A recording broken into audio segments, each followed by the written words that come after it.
In this episode, we're going to take the overwhelming idea of endless cyber threats and turn it into a calm, practical skill: triage. When you are new to cybersecurity, everything can feel urgent because you hear about ransomware, data theft, fraud, and disruption all at once, and it's not obvious what deserves attention first. The truth is that no organization can treat every threat scenario as top priority because time, money, and attention are limited, and strategy exists specifically to make smart choices under limits. Business-first triage means you start from what the organization values and depends on.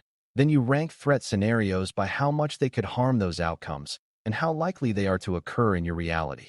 This approach protects you from chasing scary headlines or trendy threats while ignoring the risks that would actually hurt the organization most.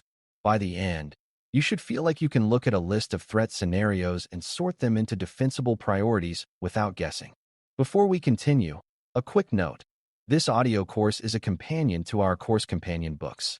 The first book is about the exam and provides detailed information on how to pass it best.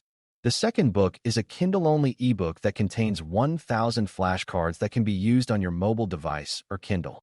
Check them both out at cyber.author.me in the Bare Metal Study Guide series. Business-first triage begins with a shift in mindset. You are not ranking threats by how dramatic they sound, but by how they would affect the organization's most important outcomes. A threat scenario is a story that connects an adversary to an action and an impact, such as an attacker gaining access to customer data, disrupting a critical service, or manipulating transactions for fraud. The business-first part means the impact is described in terms of revenue loss, downtime, reputational damage, legal exposure, safety issues, or failure to meet mission objectives. If you only look at technical complexity, you can end up prioritizing threats that are interesting but not consequential to the business. If you only look at impact without context, you can end up prioritizing threats that are theoretically catastrophic but highly unlikely in your environment. Strategic triage balances both, and it does so by anchoring every scenario to what the organization is trying to accomplish and what it cannot afford to lose. This is where GIAC strategic planning, policy, and leadership, GST-RT, thinking shows up clearly because it rewards decisions grounded in business reality. To triage effectively, you need a clear picture of what the organization considers critical, which is often revealed by critical business processes and the assets that support them.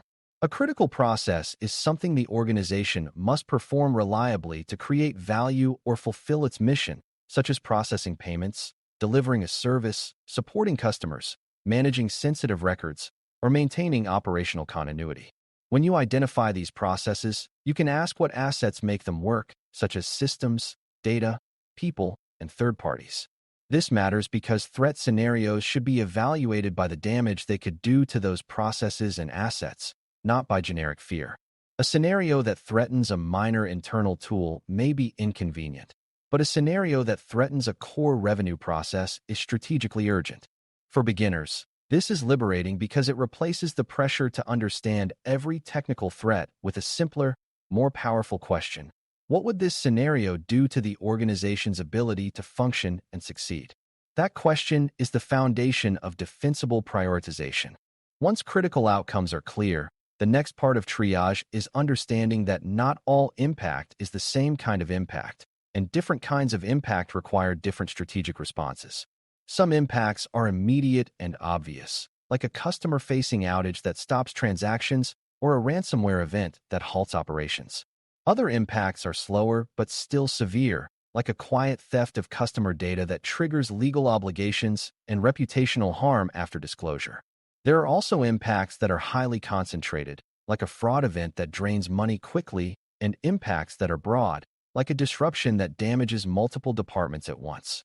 A business-first triage approach categorizes impact in a way leadership understands, such as financial loss, operational disruption, compliance exposure, and damage to trust. This helps you compare scenarios that are not directly comparable in technical terms. A small data leak and a short outage are different types of harm, but triage asks which one matters more to the business right now given its goals, obligations, and risk appetite. Strategic prioritization is often about making these comparisons thoughtfully rather than treating all bad outcomes as equal. Likelihood is the other side of triage, and beginners often struggle with it because likelihood feels like guessing. A more reliable way to think about likelihood is to focus on exposure and incentives, which are more observable than vague probability numbers. Exposure includes how reachable the target is, how common the weakness is, and how many opportunities an attacker has to attempt the scenario. Incentives include how valuable the payoff is for the attacker and how many similar victims are being targeted in the world. A scenario is more likely when it relies on common weaknesses, scales well for attackers, and targets high payoff outcomes like money, credentials, or widely usable data. A scenario is less likely when it requires rare conditions, deep insider knowledge, or a level of capability that is uncommon for most adversaries. Business-first triage uses likelihood to avoid spending disproportionate resources on threats that are dramatic but implausible. At the same time, it recognizes that rare threats can still matter if the impact would be catastrophic to a critical process. This balance is a strategic judgment, not a math exercise. A sharp triage approach also distinguishes between a threat scenario and a vulnerability list because many beginners confuse the two. A vulnerability is a weakness, but a threat scenario is a plausible chain of events where a weakness is exploited to produce business harm. You can have many vulnerabilities that never become urgent because they are not exposed, not exploitable in practice, or not connected to critical assets. You can also have a scenario that is urgent even if it involves a small number of technical weaknesses, because the weaknesses sit in a high-impact pathway. This is why triage should be scenario-focused, not checklist-focused. When you evaluate a scenario, you consider the attacker's path at a high level, what they would need to succeed, and what they could do if they did succeed. This is also where tactics, techniques, and procedures, TTP, thinking can help conceptually, because it reminds you that attackers often follow predictable sequences, and a scenario becomes more plausible when it matches common sequences. Strategic triage rewards plausible stories tied to business harm, not random lists of technical issues. Another important triage idea is that impact is not only about what could happen, but how fast it could happen. Speed changes priority because fast-moving scenarios can outpace decision-making if the organization is not ready. Ransomware and certain fraud scenarios are examples of fast-moving outcomes, where harm can escalate in hours, not weeks. Slow-moving scenarios like long-term espionage can still be serious, but the organization may have more time to detect, respond, and reduce damage if visibility is strong. Business-first triage accounts for time sensitivity by asking how quickly the organization would feel pain and how quickly it could realistically respond. This connects to resilience and preparedness, because an organization with strong recovery capabilities may be able to tolerate certain disruption scenarios better than an organization with weak recovery. Triage is therefore not only about the attacker, it is also about the organization's readiness. A scenario that is moderate risk in one organization can be high risk in another if the second organization lacks the ability to detect or recover. Strategic thinking means you rank scenarios relative to your context, not relative to a generic threat headline. Business-first triage also depends on understanding dependencies, because real-world harm often travels through connected systems and processes. A scenario that starts in a small area can become high impact if it can spread into critical pathways, and that spread is often enabled by shared access, shared credentials, shared infrastructure, or shared trust relationships with vendors. Beginners sometimes evaluate scenarios as isolated events, like a single server getting compromised, but modern incidents often become severe because they move through dependencies. When you triage, you ask whether the scenario could remain contained or whether it has a plausible route to expand. You also ask whether containment would be difficult due to unclear ownership, poor visibility, or weak segmentation of responsibilities. This is not about technical configuration details. It is about understanding that systems are connected and that attackers exploit those connections. A business-first triage approach prioritizes scenarios that threaten to cascade into critical processes because cascading harms multiply quickly. Defensible priorities often focus on breaking cascade paths rather than only addressing isolated weaknesses. A practical way to make triage sharper is to examine what success looks like for the threat actor and what failure looks like for the organization. Threat actors pursue outcomes like money, access, disruption, or leverage, and those outcomes map to business failures like lost revenue, broken trust, regulatory penalties, or operational paralysis. When you describe scenarios in terms of attacker success and business failure, you create clarity that supports prioritization and communication. For example, in a fraud scenario, attacker success may mean changing payment destinations or manipulating transactions, while business failure may mean direct financial loss and loss of customer confidence in transaction integrity. In a data theft scenario, attacker success may mean copying sensitive records, while business failure may mean legal exposure and reputational harm. This framing also helps executives understand why some scenarios deserve urgent attention, even if they involve subtle technical pathways. It moves the conversation away from technical curiosity and toward business survival and success. On the exam, answers that reflect this outcome mapping often align with what strategic leaders are expected to do. Explain risk in terms decision-makers can act on. Triage becomes truly business-first when you incorporate risk appetite, because risk appetite determines how much pain the organization is willing to tolerate in pursuit of goals. Two organizations can face the same threat scenario and choose different priorities because they value different outcomes or have different tolerance levels. A fast-growing company might accept more operational risk temporarily to meet time-to-market goals, while a regulated organization might prioritize compliance and trust even if it slows delivery. Business-first triage does not argue that one approach is universally correct. It seeks alignment with the organization's explicit or implicit appetite. This is also where governance matters, because triage decisions should be consistent and defensible, not based on the loudest voice in the room. When you can explain why a scenario is high priority using impact, likelihood, time sensitivity, and alignment to risk appetite, you create a decision that can be defended later. Defensibility matters because security leaders must justify why resources were spent on some issues and not others. Strategic exams care about defensibility because it is the difference between opinion and leadership. A beginner misunderstanding that can sabotage triage is treating compliance requirements as separate from threat scenarios, when in reality, they often overlap.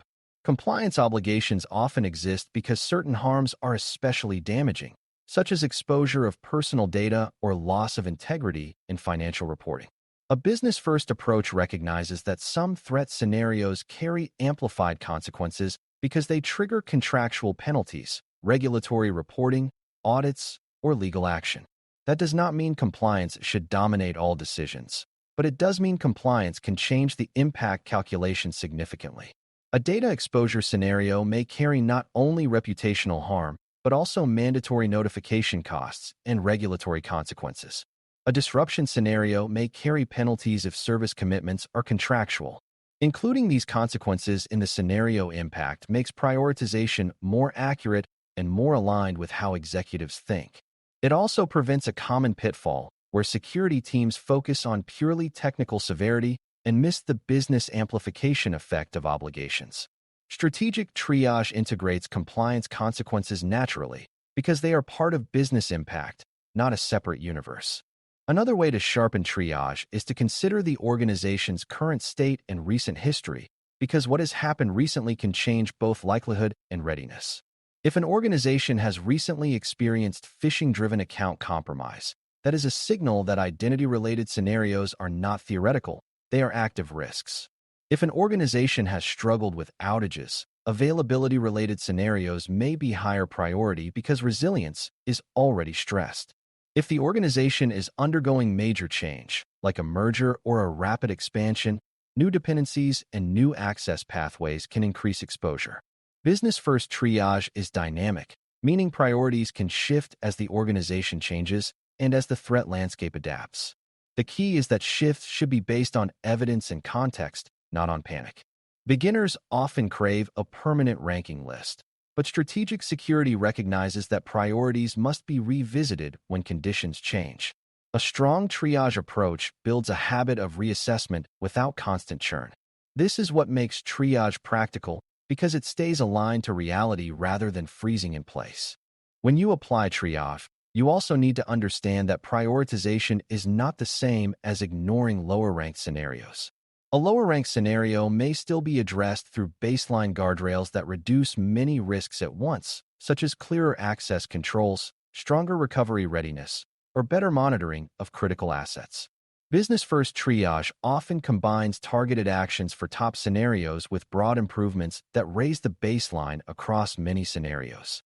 This is important because organizations cannot build a custom solution for every threat story, but they can build strong foundations that make many threat stories harder to execute. The strategic art is choosing where to be specific and where to be general. If you are too specific, you create complexity and fragility. If you are too general, you fail to reduce the most urgent risks to critical outcomes. The best prioritization approach balances both, using triage to decide which scenarios deserve focused attention while still strengthening the overall posture. This balance is often what exam questions are probing when they present multiple plausible security moves. A particularly useful triage lens is the concept of blast radius, which means how far harm could spread if a scenario occurs. Blast radius depends on access breadth, shared dependencies, and the importance of the assets involved. A scenario affecting a low-privilege account in a contained area may have a small blast radius, while a scenario affecting privileged access or identity infrastructure may have a large blast radius because it can unlock many systems. Business-first triage prioritizes scenarios with large blast radius when those scenarios intersect with critical processes, because the combination can create severe organization-wide disruption. This is not a technical obsession. It is a business continuity concern because widespread disruption affects multiple value drivers at once. Beginners sometimes focus on the most obvious targets, like a public website, but blast radius thinking reminds you that less visible infrastructure can be more strategically important. If identity is compromised broadly, many processes are at risk, even if no single application is the headline. Triage based on blast radius helps you make priorities that are defensible and strategically meaningful. As we bring this together, it helps to remember that triage is ultimately a communication tool as much as it is an analysis tool. Prioritization decisions must be explained to stakeholders in a way that makes sense, because funding, approval, and execution depend on shared understanding. A sharp triage message connects the scenario to a critical process, describes the plausible harm in business terms, and explains why the scenario is likely enough to matter now. It also clarifies what will be done about it, including whether the plan is immediate action, phased improvement, compensating controls, or explicit risk acceptance. When triage is communicated clearly, it reduces debate because people can see the reasoning and the trade-offs. When triage is communicated poorly, it can sound like arbitrary fear, and that undermines trust. Strategic security leadership is about making choices and bringing people along with those choices. The GST-RT perspective expects you to be able to justify why one scenario is above another using logic tied to business outcomes, not by insisting that security always comes first. To close, prioritizing real-world threat scenarios using business-first triage is the skill of turning a noisy threat landscape into a clear set of defensible priorities that protect what matters most. You begin by anchoring triage to critical business processes and value drivers, so scenarios are ranked by their potential harm to real outcomes rather than by drama. You evaluate impact using categories executives recognize, and you evaluate likelihood by looking at exposure, attacker incentives, and realistic capability rather than vague guesses. You consider time sensitivity, cascade potential through dependencies, and blast radius, because those factors often determine whether a scenario becomes a small problem or an organizational crisis. You integrate compliance and obligations naturally as part of business impact, and you treat triage as dynamic, revisiting priorities when the organization or threat environment changes. You also balance targeted actions for top scenarios with foundational guardrails that reduce many risks at once. When you can reason and communicate this way, you are not just listing threats, you are guiding strategy, and that is exactly what strong performance on GST-RT is designed to reflect. Thanks for listening. For more audio courses, daily newsletters, and more, please visit BareMetalCyber.com.